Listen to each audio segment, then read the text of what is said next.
That was so nice.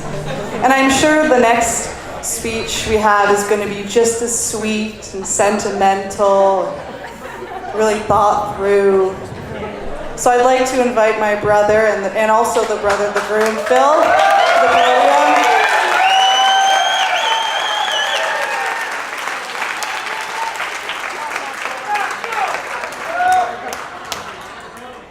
That was nice, but I'm still going to say, hi, my name's Phil, and I'm the brother of Mark.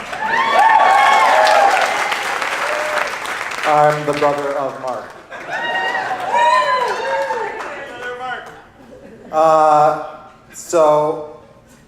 Wow, that just changed the whole beginning of my speech, but I'll just take off from where that was supposed to be. So, for those of you who don't know, I've been living in Australia for the last year, which turns out is actually pretty far away. So, it was nice to have an excuse, such as this, to come back, open bar. And it sure is great to be back, and I want to thank everyone taking time out of your busy schedules, some of you from afar, and here we all are, celebrating my homecoming.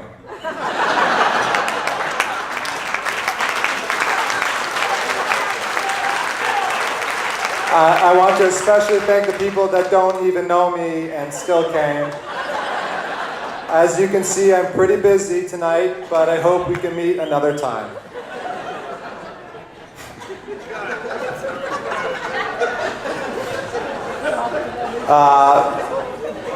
But next September, 2 couples here tonight are hosting parties for me, which also feature weddings. It's going to be great, and everyone's invited. So that's great. Listening to the other speeches today brought a tear to my eye. I couldn't help but think, how were their experiences so different from mine? I would like to share with you all my perspective.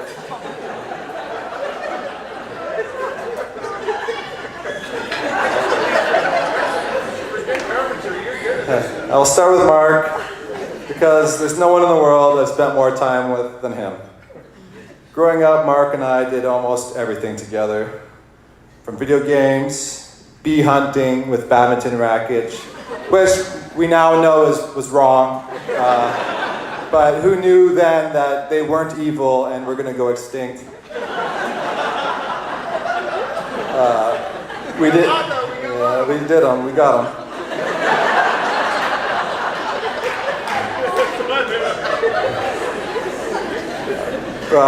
We also did extreme sports and everything in between. Mark was always more coordinated and skilled at basically everything we did, which at the time hurt almost as much as trying to keep up with him on the snowboard and mountain ski jumps and dirt hills. But he was always there to laugh at me as I lay in agony on the ground. He really pushed me to give up on all those things.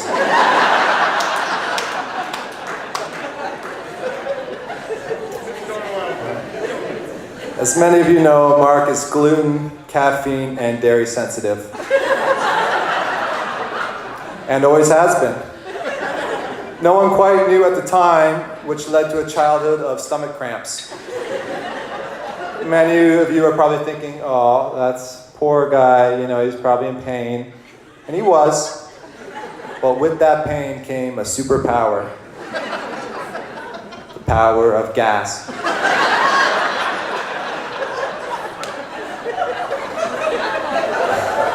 I was, and probably still am, his favorite victim. We used to share a room. So to this day, I still can't sleep without the sound of trumpets.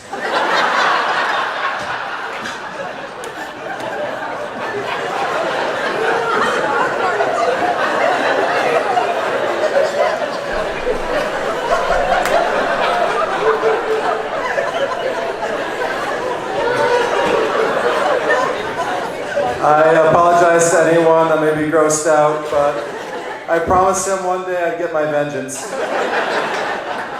And the truth is, I've been pretty easy on him.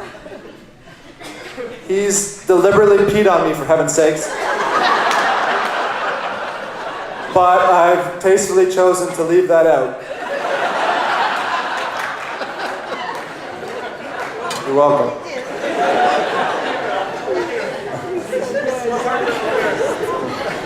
Sarah, lucky for you, I have far less dirt on you. And you know, there's so much more I want to say about Mark, but I'm not going to.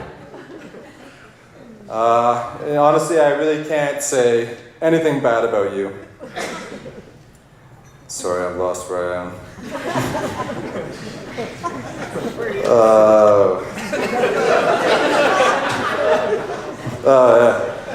But I would. If I had more, because we're family now. Yeah, that's what family does. And you know what? You can turn any old party into Mardi Gras without even beads, and that's really nice. That's special.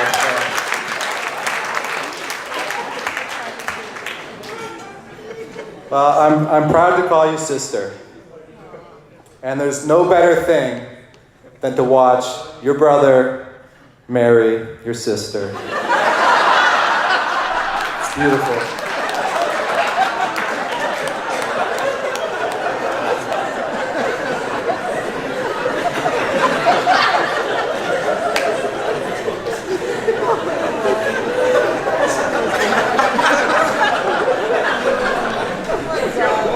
Yeah, sorry, but that's it. I'm gonna get sentimental now, I swear. No, truly. Honestly. I want to honestly say that I could not be happier about this marriage. Sarah, you are the total package. You're caring, fun, enthusiastic, smart, hardworking, down to earth. It's impossible to not love you. And my brother's a lucky man to get to spend his life with you. You also have an amazing family, which is the icing on the cake. Yeah.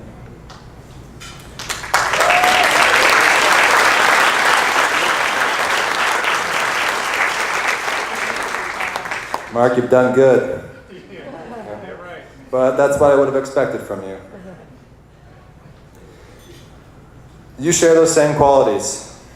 And Sarah's a lucky lady to get herself such a quality man. Although I know you got most of your material from mom and dad, you were always really my role model that I looked up to most. And I am without a doubt a better man because of you. You don't get to choose your brother, but if I could, I'd choose you every time.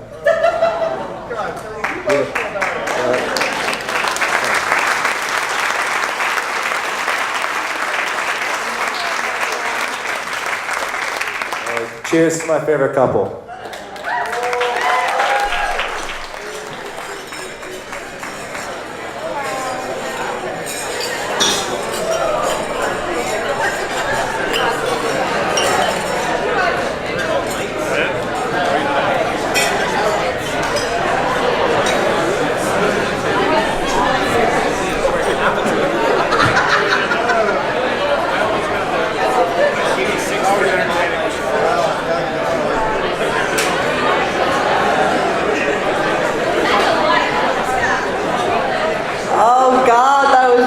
Heart-wrenching. Just as I thought. So unfortunately, I'm going to do a long pause because you don't know what I'm going to say. Due to my MC, this is really tall. Due to my MC duties, I was not given the opportunity to say a speech. You're probably thinking I'm talking a lot, which is true. But I think this is really too bad. Because there's many topics that I would have loved to touch on.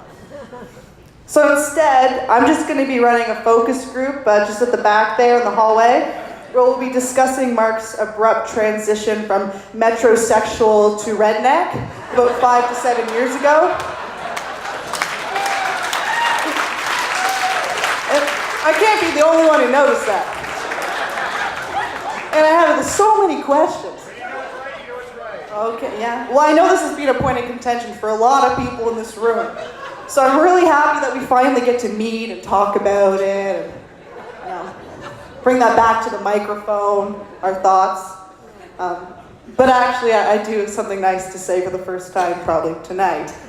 Because I can feel Joanne's like, laser beams coming at me.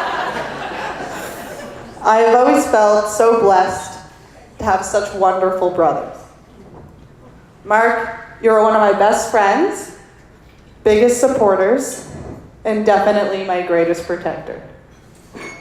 Over the years, you have showed me what it means to be a great man and to never settle for anything less.